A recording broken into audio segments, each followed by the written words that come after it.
Здравейте от Египет! Днес съм в Кайро, пред Grand Egyptian Museum, най-големият музей в света, посветен на една единствена цивилизация.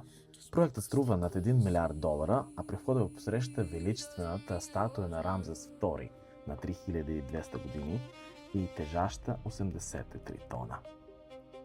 Тук съхраняват над 100 000 артефакта, включително за първи път и цялата колекция на Тутанкамон. И ако искате детайли за 7000 години история, ще ви са нужни дни. Аз избрах друг вариант.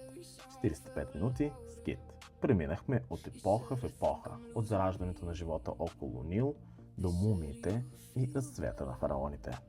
И един съвет, ако желаете. Задължително да се вземете гид.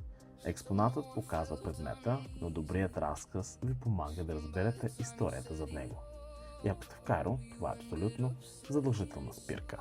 Вие бихте ли посетили този музей?